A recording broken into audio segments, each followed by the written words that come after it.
International students আসসালামু আলাইকুম। আপনাদের সবাইকে স্বাগতম জানাচ্ছি ফ্রম লন্ডন ব্রিজ।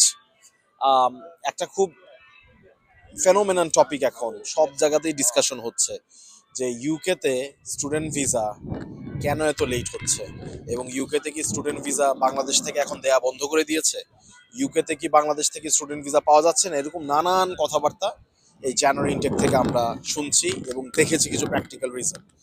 সো প্রথম কথা হচ্ছে ইউকে বাংলাদেশি স্টুডেন্টদের কোনো রকম নিষেধাজ্ঞা, কোনো রকম ব্যান দেয়নি।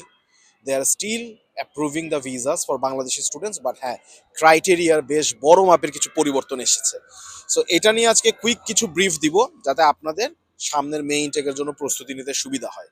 প্রথম কথা হচ্ছে ইউকেতে স্টুডেন্ট ভিসার জন্য আগের যে প্রসেস ছিল যে আপনারা 28 ডেজের ব্যাংক ডকুমেন্ট সহ ব্যাংকে সকল ডকুমেন্ট গুছিয়ে যেভাবে ভিসা অ্যাপ্লিকেশন করতেন ভিসা চলে আসতো, এই প্রসেসটা এখন আর থাকবে না বা এখন আর ওভাবে গ্রহণ করছে না।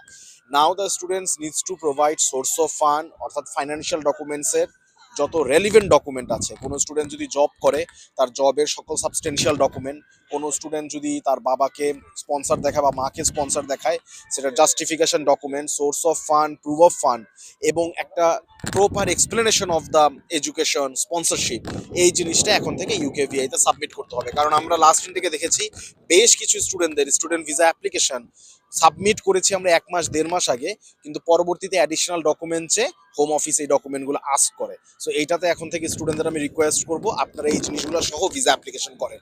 সেকেন্ডলি, অনেক স্টুডেন্ট যারা স্টাডি গ্যাপ থাকে তারা স্টাডি গ্যাপ অনেক সময় ইউনিভার্সিটিতে এক্সপ্লেনেশন দিয়ে ক্যাশ নিয়ে চলে এসেছে এবং প্রিভিয়াস ইনটেকগুলোতে আমরা দেখেছি তারা ভিসাও পেয়েছে, বাট এখন কিন্তু হোম অফিস অনেক ব্যাক অ্যান্ড ফোর্থ ডকুমেন্ট চাচ্ছে। সো যদি কোনো রকম স্টাডি গ্যাপ থাকে সেই ক্ষেত্রে খালি এসওপি দিলে হবে না, গ্যাপের প্রপার জাস্টিফিকেশন, প্রপার এক্সপ্লেনেশন দিতে হবে। এটা যদি আপনার কোনো ফ্যামিলিগত রিজনে গ্যাপ হয়, you need to explain that. আপনি জব করেছেন, এটার ডকুমেন্ট যদি থাকে ডকুমেন্ট দিতে হবে। It could be pay slip, it could be experience letter, it could be substantial documents. অনেক স্টুডেন্টদের আমরা দেখছি ভিসা ডিলে হওয়ার পিছনে একটা রিজন হচ্ছে লেট করে অ্যাপ্লিকেশন করে। সো আগে আমরা অনেক সময় দেখতাম যে ইনটেক ক্লোজ হওয়ার 20-25 দিন আগে ভিসা অ্যাপ্লাই করে অ্যাপ্লিকেশন অ্যাপ্রুভ হয়, বাট এখন কিন্তু এটা হচ্ছে না। ইনফ্যাক্ট প্রায়োরিটি ভিসা অ্যাপ্লিকেশন করে স্টুডেন্টরা বাংলাদেশ থেকে ভিসা পাচ্ছে না। এটার পিছনে একটা অনেক বড় রিজন, প্রথম যে দুইটা পয়েন্ট বলেছি এটা, বাট এর সাথেও আমরা এখন থেকে চেষ্টা করব ইনটেক শুরু হওয়ার আগে যত দ্রুত সম্ভব, অর্থাৎ ইনটেক শুরু হওয়ার সাথে সাথে যাতে ভিসাটা অ্যাপ্লিকেশন করে ফেলা যায়, তাহলে আমরা একটা পর্যাপ্ত হাতে সময় নিয়ে কাজ করতে পারবো এবং প্রায়োরিটি ভিসা অ্যাপ্লিকেশনও যদি আমরা করি ইট উইল হেল্প আস।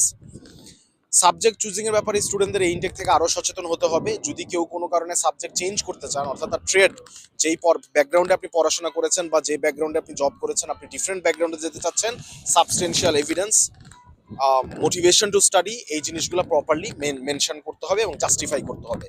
অনেক স্টুডেন্ট আমাকে জিজ্ঞেস করতেছে যে ভাইয়া কোন ইউনিভার্সিটিতে ইন্টারভিউ হয় না, কোন ইউনিভার্সিটিতে প্রিক্যাস ইন্টারভিউ হয় না, ইউকেভিআই ইন্টারভিউ ছাড়া আমি ভিসা পাবো, এরকম ইউনিভার্সিটি সাজেস্ট করে।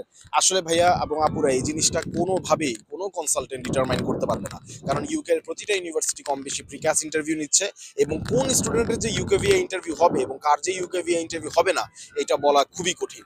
যার কারণে আপনাদের অনুরোধ করব আপনারা ইন্টারভিউটাকে ভয় না পেয়ে ইন্টারভিউর জন্য প্রস্তুতি নিন, এবং এর জন্য আমাদের একটা টোটাল ইউকেভিআর এনহ্যান্সড গাইড বুক আছে যেখানে টোটাল 35টা কোয়েশ্চেন এবং এটার স্যাম্পল অ্যান্সার সহ আমরা একটা ডকুমেন্ট রেডি করেছি। আপনাদের যদি কারো প্রয়োজন হয় please feel free to knock us. My Bangladesh team is available to assist you. So you all guys know that I'm working in GECC, a student recruitment agency based in London. So we are helping international students to study in the UK globally, from Nigeria, from India, Bangladesh, Nepal, from Morocco and other countries. So আপনারা যারা UK তে student ভিসায় you are interested to study and you want to know more about how to get scholarship, how to do visa process, how to do this and that, how to catch the next available intake, feel free to knock me, feel free to knock me in my Facebook, WhatsApp, LinkedIn. We'll be more than happy to assist you. A very well wish all of you for the coming intakes and hope to see you everyone in London. Thank you very much.